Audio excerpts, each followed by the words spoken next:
బంధం ఒక్క దెబ్బకి డబ్బుల వల్ల అగ్రిమెంట్ లెవెల్కి వెళ్ళిపోయింది. ఇంతకుముందు మంచిగా ఉండేటోడు వీడు, ఇప్పుడు అక్కడికి వెళ్ళిన తర్వాత వాడి స్వార్థం పెరిగింది. ఏంటంటే వీడు ఆరెంజ్లో ఉన్నాడు కాబట్టి మస్తు సంపాదిస్తాడు, పంపిస్తాడు. మంచిది కాంది ఏంటి? డబ్బు. ఎందుకంటే డాలర్, మనీ వాల్యూ.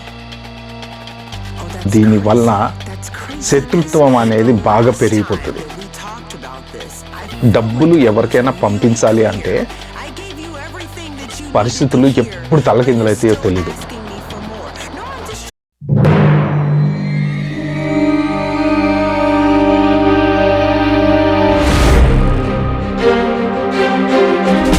అండి, అందరూ బాగున్నారు కదా? ఒక మంచి ఇంట్రెస్టింగ్ టాపిక్ ఎందుకో నాకు షేర్ చేసుకోవాలనిపించింది. అంటే రీసెంట్గా మా ఫ్రెండ్తో మాట్లాడుతుంటే వాడు నాతో కొంత షేర్ చేసుకున్న విషయాలు. బేసిక్గా ఎన్ఆర్ఐ అంటే బాగా సంపాదిస్తాడు. వీడు ఇండియా వచ్చేటప్పుడు ఫోన్లు తెస్తాడు, ల్యాప్టాప్లు తెస్తాడు, లేకపోతే ఇంకోటి తెస్తాడు. అరే నాకు యూఎస్ నుంచి వచ్చేటప్పుడు అది తెస్తావారా, యూకే నుంచి వచ్చేటప్పుడు ఇది తెస్తావారా అని జనాల ఎక్స్పెక్టేషన్స్. ఆ ఎక్స్పెక్టేషన్స్కి మన బాధలు చెప్పుకుంటే మనం తక్కువైపోతామేమో అని ఎవరు చెప్పుకోరు. సో ఇలాంటి సిచ్యువేషన్ల మధ్యన ఫారెన్ వచ్చిన తర్వాత కష్టపడి రూప దాచిపెట్టుకొని తిని తినక మూడు పిల్లం కష్టపడి దాచుకున్న డబ్బులు తీసుకుపోయి అన్నలకో దమ్ములకో లేకపోతే ఫ్రెండ్కో వాడికో వీడికో ఇచ్చి ఇల్లు కొనరా, స్థలం కొనరా, పొలం కొనరా, ఇంకోటి కొనరా అంటే చివరికి ఇండియా వెళ్ళి చూసేటప్పటికీ అది ఎవడి పేరు మీదో ఉంటే వీళ్ళు షాక్ అవుతున్నారు. ఇలాంటి ఇన్సిడెంట్స్ చాలా జరుగుతున్నాయి. అంటే ఒక్కొక్కసారి సిచ్యువేషన్స్ ఎలా వస్తాయి అంటే ఇలాంటి పరిస్థితుల వల్ల మన ఇంట్లోనే మనకి శత్రువులు కూడా తయారవుతారనమాట. తోడబుట్టినోడైనా శత్రువు అవ్వచ్చు, అక్కో చెల్లో శత్రువు అవ్వచ్చు, ఎవరైనా సరే శత్రువు అవ్వచ్చు. సో ఈ చిన్న టాపిక్ గురించి మనం ఇవాళ మాట్లాడదాం. ఎవరైనా నా ఛానల్కి ఫస్ట్ టైం వచ్చినట్టుంటే ప్లీజ్ అండి సబ్స్క్రైబ్ చేసుకోండి. అలాగే నా వీడియోలు నచ్చితే లైక్ చేయండి, షేర్ చేయండి. దీనికి కూడా డిస్క్లైమర్ ఇవ్వాలనుకుంటున్నా. ఎందుకంటే కామెంట్ అనేవి ఇప్పుడు నేను పెట్టే వీడియోస్కి 100 పాజిటివ్ కామెంట్లు వస్తే 1-2 నెగిటివ్ కామెంట్స్ వస్తుంటే, సో జనరల్గా ఏంటంటే నెగిటివ్ కామెంట్ రాకుండా ఉండటం కోసమే నేను అన్ని వీడియోలు చేస్తాను, ఇన్ఫర్మేటివ్ వీడియోలు మాత్రమే చేస్తాను. అయితే ఏంటంటే ఇప్పుడు నేను చెప్పేది ఈ ఏదైతే వీడియోలో మాడదాం అనుకున్నానో అందరూ కాదండి. మళ్ళీ మీరు కింద కామెంట్లలో అలానా ఇలానా, నేను ఇలా ఉన్నానా, మా ఇంట్లో బాగానే ఉంటారు, ఇలాంటివన్నీ పెట్టద్దు. నేను చెప్పేది ఏంటంటే ఇప్పుడు చేతికున్న 5,000 సమానంగా ఉండవు కదా, అలాగని కొంతమంది ఇలా ఉంటారు, కొంతమందికి ఇలాంటి ప్రాబ్లమ్స్ ఉంటాయి. సో జనరల్గా నా ఎక్స్పీరియన్స్లో నేను చూసినటువంటి సర్కిల్లో జనరల్ కలుస్తున్నప్పుడు మాట్లాడుకుంటూ ఉంటాం కదా, ఫ్రెండ్స్ అన్నాక కలిసినప్పుడు అది ఎట్లా జరిగింది, ఇట్లా జరిగింది, అవి ఇవి ఇలాంటి ఎగ్జాంపుల్స్ అన్నిటితోటి నేను ఈ వీడియో చేస్తున్నా. కానీ పర్టికులర్గా ఇలాగే ఉంటుంది సొసైటీ అని నేను చెప్పట్లేదు, అలా ఉండదు అని చెప్పట్లేదు. సో అంటే 2 సైడ్లు బ్యాలెన్స్డ్గా చెప్పాను అనమాట. ఒక సైడ్ నెగిటివ్గా, ఒక సైడ్ పాజిటివ్గా చెప్పలేదు. Okay, let's continue to the topic. So పేర్లు అవి వాడకుండా మీకు ఒక ఎగ్జాంపుల్ చెప్తాను నేను. ఒక జరిగిన సంఘటన. ఒకతను ఇండియాకి డబ్బులు పంపించాడు, ఇక్కడికి వచ్చి కష్టపడి సంపాదించి ఒక 2 బెడ్రూమ్ ఫ్లాట్ కొనమని పంపించాడు. సో అది వాళ్ళ తమ్ముడు 2 బెడ్రూమ్ ఫ్లాట్ కొన్నాడు, రిజిస్ట్రేషన్ ఇతని పేరు మీద అయింది, అంతా బాగానే ఉంది. డబ్బులు మాత్రం ఇతనే కట్టాడు, మొత్తం ఇతనే కట్టాడు. సో అంత బాగానే ఉంది. ఆ ఫ్లాట్లో మాత్రం ఆ తమ్ముడు ఉంటున్నాడు. కొన్ని రోజుల తర్వాత ఇండియా వెళ్ళినప్పుడు అమ్ముదాంరా ఈ ఫ్లాట్ అనుకుంటున్నా అని అన్న అంటే తమ్ముడు అంటాడు, అదేంటి అట్లెట్లా అమ్ముతావు, నేను ఉంటున్నా కదా ఈ ఇంట్లో. అంటే నువ్వు ఉంటే ఏంట్రా, నువ్వు ఏదో చూసుకోవాలి కదా, ఆబ్వియస్లీ నేను కొనుక్కున్న ఫ్లాట్, ఇప్పుడు నాకు కొంచెం డబ్బులు అవసరం వచ్చినాయి, నేను అమ్ముదాం అనుకుంటున్నా. అంటే లేదు నువ్వు అమ్మటానికి వీల్లేదు, ఇది నేను ఉంటున్నా కాబట్టి ఇది నా ఫ్లాటే అంటాడు. అట్లెట్లా నీ ఫ్లాటే ఎట్లా అంటావు అని ఇద్దరికి ఆర్గ్యుమెంట్ చిలికి గాలివానలో మారంగా చివరికి ఫైనల్గా వాళ్ళు చేసుకున్న అగ్రిమెంట్ ఏంటంటే, సరే ఇప్పుడైతే అమ్మను, నువ్వు ఎప్పుడు అమ్మినా సరే దీంట్లో నాకు సగం వాటా ఇవ్వాలి. సరే ఈ అన్న తప్పనిసరి పరిస్థితులలో ఒప్పుకొని సరేరా ఇస్తా అన్నాడు. తమ్ముడు ఏమన్నాడు, ఇస్తా అంటే ఎట్లా, నాకేంటి నమ్మకం, అగ్రిమెంట్ రాసుకుందాం పదా అన్నాడు. బంధం ఒక్క దెబ్బకి డబ్బుల వల్ల అగ్రిమెంట్ లెవెల్కి వెళ్ళిపోయింది. అంటే అన్న తమ్ములకి మధ్యన ఒకళ్ళ మీద ఒకళ్ళకి నమ్మకం లేని పరిస్థితికి వచ్చిందనమాట. సో అగ్రిమెంట్ రాసుకున్నారు, సంతకాలు పెట్టుకున్నారు. ఇలాంటి సంఘటనలు ఇంకా కొన్ని ఉన్నాయి. మనం ఎవరినో నమ్ముకొని డబ్బులు పంపిస్తాం ఇండియాకి, వాళ్ళు స్థలం కొంటాం, ఇల్లు కొంటాం, అది కొంటాం, ఇది కొంటాం అంటారు. అది అమ్మ కావచ్చు, అది నాన్న కావచ్చు, అన్న కావచ్చు, తమ్ముడు కావచ్చు, ఎవరైనా కావచ్చు. వాళ్ళ ఉద్దేశంలో మనము గార్డెన్లో డబ్బులు చెట్లకు కాస్తుంటే రోజుకి కాసిని కోసుకుని దేవుడికి పూలు పెట్టడానికి పూల తోటకెళ్ళి పూలు కోసుకున్నట్టు కోసుకుని పంపిస్తున్నాము అని ఫీల్ అవుతూ ఉంటారు అనమాట వాళ్ళు. అంటే ఇక్కడ తినక బయటకెళ్ళి బిర్యానీ తింటే $20 $30 అయితే అబ్బా వద్దులే అనుకుని దాచిపెట్టి, స్టూడెంట్లు అయితే అప్పులు తీర్చుకోవటం పాపం వాళ్ళు 14 గంటలు, 15 గంటలు, 16 గంటలు పార్ట్ టైములు చేసి ఇంత కష్టపడి ఇంత డబ్బులు దాచుకుంటుంటే ఏంటంటే డాలర్కి $85 కాబట్టి మనం ఒక $1000 దాస్తే $1,00,000 అయ్యే ఛాన్స్ ఉంటుంది అనమాట. అదే $1,00,000 ఇండియాలో దాచాలంటే కొంచెం కష్టం. కానీ ఇక్కడ కూడా కష్టపడే ఎవరైనా సరే ఫారెన్లో కూడా డబ్బులు దాస్తూ ఉంటారు. వాళ్ళకి ఏంటంటే వీడు ఈజీగా నెలకి 3-4 లక్షలు పంపించేస్తున్నాడరా, నెలకి 3-4 లక్షలు పంపించటానికి వాడు తింటున్నాడా, తినట్లేదా, ఆడు ఎన్ని కష్టాలు పడుతున్నాడు, నిజంగా వాడు అసలు పండక్కి బట్టలన్నా కొనుక్కుంటున్నాడా లేదా అన్న ఆలోచన చేయరు. ఏంటంటే వీడు ఫారెన్లో ఉన్నాడు కాబట్టి మస్తు సంపాదిస్తాడు, పంపిస్తాడు. అలా పంపించిన డబ్బులతోటి తండ్రి కనుక ఏదైనా ఒక ఇల్లు, అపార్ట్మెంట్, ఫ్లాట్ కొంటే వీళ్ళు ఇక్కడ ఉంటారు, రిజిస్ట్రేషన్కి వెళ్ళరు. సరే నువ్వు పేరు మీద చేయించుకో నాన్న, పర్లేదులే మేము వచ్చినప్పుడు చేయించుకుంటామంటే కట్ చేస్తే తిరిగి వీళ్ళు ఇండియా వెళ్ళేటప్పటికి దాంట్లో వాళ్ళ తమ్ముడో, అన్నో, అక్కో, చెల్లో ఎవరో ఉంటారు. మరి అదేంటి అంటే వాళ్ళకి అరే నీకేంట్రా నువ్వు అమెరికాలో మస్తు సంపాదిస్తున్నావు, మళ్ళీ డబ్బులు పంపించినప్పుడు ఇంకోటి కొంటాలే ఏం కాదు, పాపం వాడి పరిస్థితి చూడు, వాడికి సరైన జాబ్ లేదు, వాడు ఏదో కష్టాలు పడుతున్నాడు, నేనే వాడికి ఇచ్చేసారా, వాడు ఉంటాడులే దాంట్లో, నువ్వు ఇంకోటి చూసుకో ఏముందిలే అని. అంటే ఇప్పుడు కొట్లాడాలా, కేసులు వేయాలా, అన్నదమ్ముల మీద, అక్క చెల్లెళ్ళ మీద, తండ్రుల మీద, పిల్లల మీద కేసులు వేయాలా, ఏం చేయాలి?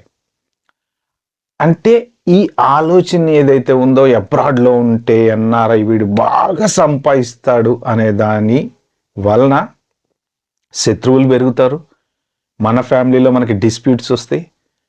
కొంత ఈ ఫారెన్లో వాళ్ళు ఇండియా వెళ్ళినప్పుడు ఇచ్చే షో ఆఫ్ వల్ల కూడా ఒక్కొక్కసారి వాళ్ళ మావిడి మస్తు సంపాదిస్తున్నాడు అనుకుంటారు. జనరల్గా ఏంటంటే కొంత ఇప్పుడు ఈ ఎన్వైరన్మెంట్లో ఉంటాం కాబట్టి ఇండియా వెళ్ళినప్పుడు ఏమవుద్దంటే ట్యాక్సీలు ఎక్కువ తిరగడము, కొంత ఎండ తట్టుకోలేక కళ్ళజోళ్ళు పెట్టుకోవటము, లేకపోతే ఇక్కడ వాచిలు గీచిలు ఇవన్నీ కామన్ తక్కువ రేటుకి దొరుకుతాయి. నైక్ షూస్ పెద్ద మనం జనరల్ రొటీన్ ఇక్కడ నైక్ షూస్ వేసుకోవడం అనేది కామన్. అదే ఇండియాలో నైక్ షూస్ కొనుక్కోవాలంటే కొంత ఆలోచించుకుంటారు. ఇప్పుడు అందరూ కొంటూనే ఉన్నారు, ఇండియాలో కూడా బాగా సంపాదిస్తున్నారు, లక్షలు సంపాదిస్తున్నారు, పెద్ద విషయం ఏం లేదు. కానీ ఇండియాలో వాడు 50 లక్షలు సంపాదించినా అమెరికా నుంచి మనం 5 లక్షలు పంపించాగానే వీడు మస్తు సంపాదిస్తున్నాడు అనుకుంటారు అనమాట. అంటే ఈ శత్రుత్వం అనేది ఫ్రెండ్స్ మధ్యన ఒక్కొక్కసారి పెరుగుతుంటది. ఫ్రెండ్స్ మధ్యన ఎందుకు పెరుగుతుంటది అంటే వాడేదో సడన్ గా ఫోన్ చేస్తారు, నాకు 5 లక్షలు అప్పు కావాలి ఇవ్వరా అంటాడు. మన పరిస్థితి వాడికి తెలియదు కదా, మనం ఏ పరిస్థితిలో ఉన్నాము, మనం ఈఎంఐలు కట్టుకుంటున్నామో, స్కూల్కి బిల్లులు కట్టుకుంటున్నామో, కారటాయాలు ఇన్సూరెన్స్లు కట్టుకుంటున్నామో, అవన్నీ బోను మనం ఎంతో కొంత 1000-1500 సేవ్ చేసుకుంటున్నామో అవన్నీ కలిపి ఇండియా పంపిస్తే ఫ్లాటో గీటో కొనుక్కోవచ్చు, రేపు పొద్దున ఇక్కడ ఉద్యోగం ఉంటుందో పోతుందో, వెళ్తే అట్లీస్ట్ మనకంటూ ఒక ఆధారం ఉంటుంది అన్న ఉద్దేశంతో మనం ఉంటాం. కానీ వాడికి 5 లక్షలు ఇవ్వమన్నాం అనుకో, ఓహో వీడి ఫారెన్ వెళ్ళిపోయాడు కాబట్టి వీడికి పెరిగిపోయింది, ఇంతకుముందు మంచిగా ఉండేటోడు వీడు, ఇప్పుడు అక్కడికి వెళ్ళిన తర్వాత ఇక వాడి స్వార్థం పెరిగింది, కనీసం 5 లక్షలు అప్పు ఇవ్వమంటే కూడా అంటున్నాడు.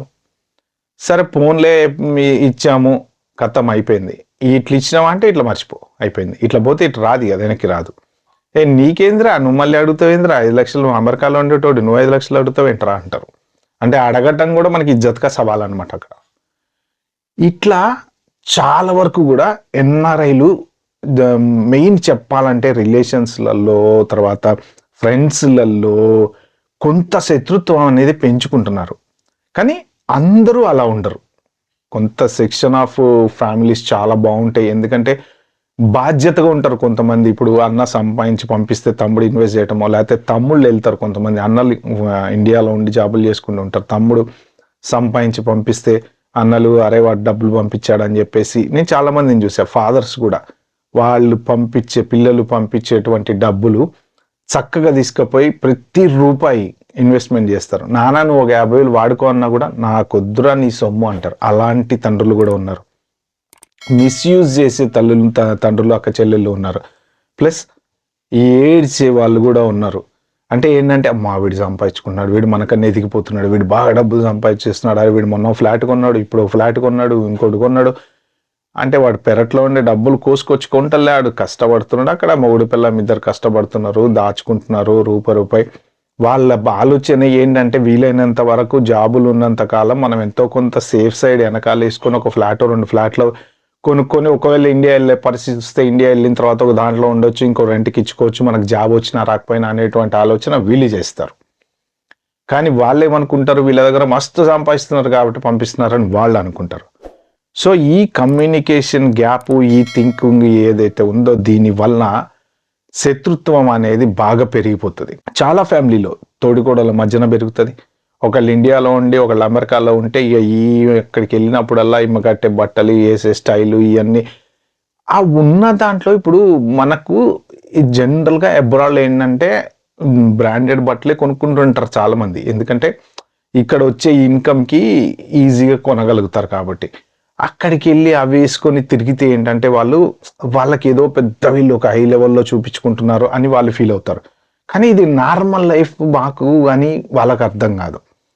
నైక్ షూస్ వేసుకొని వెళ్ళడం నార్మల్ లైఫ్, రేబాన్ కలజోడు పెట్టుకొని వెళ్ళడం నార్మల్ లైఫ్ అబ్రాడ్లో ఉన్నప్పుడు.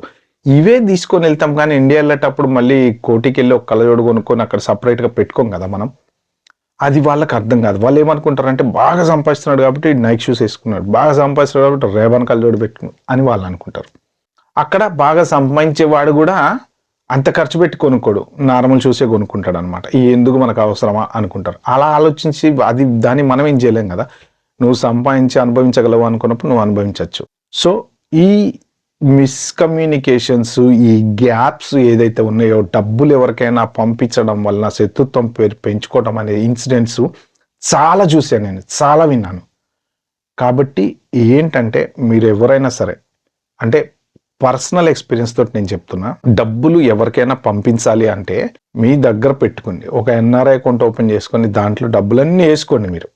మీకు ఎప్పుడు ఇండియా వెళ్ళాలనిపిస్తుందో, ఎప్పుడు వెళ్తారో అప్పుడు వెళ్ళి దగ్గరుండి ఆ డబ్బులు అడిగిచ్చి మీ పేరు మీద మీరు రిజిస్ట్రేషన్ చేసుకొని కాగితాలు తీసుకొని లాకర్లో వాడేసి ప్రశాంతంగా వచ్చేయండి.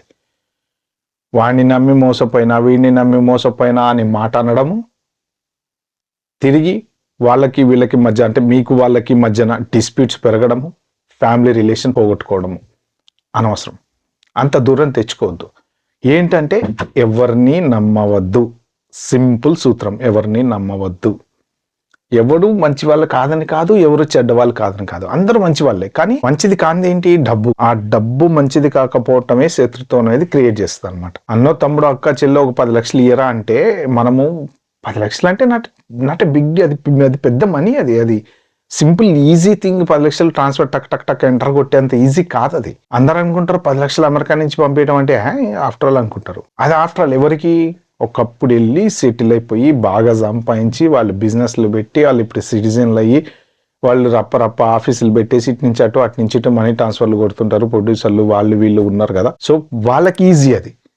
ఒక నార్మల్ H1 మీదో లేకపోతే ఇంకొక L1 మీదో లేకపోతే F1 మీదో వెళ్ళిన వీళ్ళంతా నార్మల్ కాదు అది. బట్ ఇండియాలో కప్పులు గడగడు, ఇంట్లో పల్లెం గడగడు, కానీ అమెరికా వెళ్తే హోటల్లో ప్లేట్లు గడుగుతాడు. డిగ్నిటీ ఆఫ్ లేబర్ అక్కడ అది. ఇక్కడ మాత్రం లేబరు మధ్యలో డిగ్నిటీ ఎగిరిపోయింది. కానీ ఏమనుకుంటారు, అక్కడ కప్పులు గడిగి మనం డాలర్లు పంపించే డాలర్లలో నెలకి 1.5 2 లక్షలు పంపిస్తున్నాం కాబట్టి కప్పులు గడిగినా పర్లేదు, ప్లేట్లు గడిగినా పర్లేదు. అదే ఇండియాలో మనం చేయం. ఎందుకంటే డాలర్ మనీ వాల్యూ. బట్ పంపించాలనుకుంటాం, పంపిస్తాం. కానీ ఏంటి వీళ్ళు, అరే వాడు అక్కడ పంపిస్తున్నట్టు డబ్బులు, వాడికి జాబ్ వచ్చిందంట. కొంతమంది అబద్ధం చెప్తారు, చెప్పరు. రెస్టారెంట్లో పని చేస్తున్నాను ఎందుకు చెప్తారు? చెప్పరు. నాకు జాబ్ వచ్చింది, ఐటీ జాబ్ చేస్తున్నా అని చెప్తారు.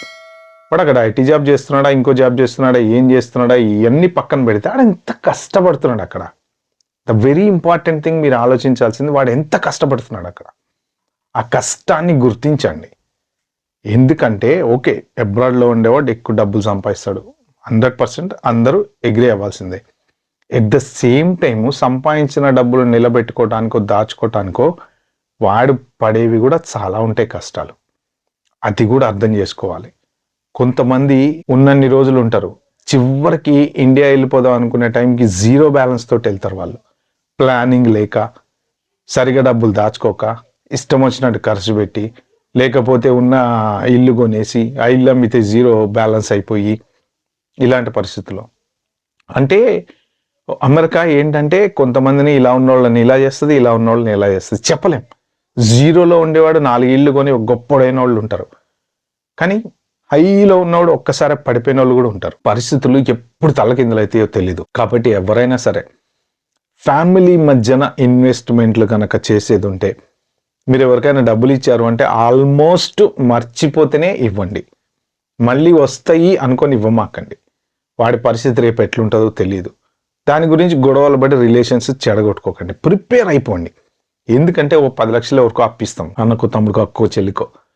వాళ్ళే నీకేముందరా 10 లక్షలు ఆఫ్టర్ ఆల్ అంటే, ఇక్కడ ఇటు భార్యకు సమాధానం చెప్పుకోవాలా, వీళ్ళు అర్థం చేసుకోవాలా. అదే అర్థం చేసుకోకుండా నువ్వు మీ తమ్ముడికి 10 లక్షలు ఇచ్చావు కదా, మరి మా చెల్లికి కూడా ఇంకో 10 లక్షలు అంటే అప్పుడు ఇంకో 10 లక్షల బొక్క అయితే. సో ఇవన్నీ ఏంటంటే వీళ్ళకి గొడవలు వస్తాయి వీటి వలన. కాబట్టి డబ్బు మహా చెడ్డది. ఈ డబ్బు అనేది బంధాలని, బంధుత్వాలని అన్నిటినీ దూరం చేస్తుంది. ఎస్పెషల్లీ ఫారెన్కి ఇండియాకి ఉన్న బంధుత్వాల్లో చాలా వరకు డబ్బుల వల్ల దెబ్బతినేవి చాలా ఉంటాయి. అందుకనే ఏంటంటే మీ డబ్బులతో మీరే ప్రశాంతంగా దగ్గరుండి వెళ్ళి కొనుక్కొని రిజిస్ట్రేషన్ చేసుకొని పేపర్లు దాచిపెట్టుకొని రండి. ఏ ఇన్వెస్ట్మెంట్ చేసినా అప్పటిదాకా ఫిక్స్డ్ డిపాజిట్లో పెట్టండి డబ్బులు. ఏమైతే రేటు పెరుగుతుంది, పెరిగిన రేటే కొనుక్కోండి. తక్కువ రేట్లో కొని వాడి పేరు మీద వీడి పేరు మీద పవర్ ఆఫ్ అటాన్ని రాసి రేపు పొద్దున వాడు రిజిస్ట్రేషన్ చేసుకొని వాడు నీకు అడ్డం తిరిగి వాడి చివరికి నీతో మాట్లాడడం మానేస్తే హూ ఈజ్ ద లూజర్? మొత్తమే దొబ్బింది కదా ఇక్కడ. దాని బదులు అట్లీస్ట్ 10 లక్షలు పెట్టే చోట 20 లక్షలు పెడతావు, but your 10 lakhs is safe కదా. మనం థింక్ చేయాల్సింది ఏంటంటే ఆ 10 లక్షలు పోగొట్టుకునే దానికన్నా ఇంకో 10 లక్షలు ఎక్స్ట్రా ఇన్వెస్ట్మెంట్ చేసినా ఈ 20 lakhs మనవి మనతోనే ఉంటాయి, అట్లీస్ట్ మన దగ్గర ఉంటాయి.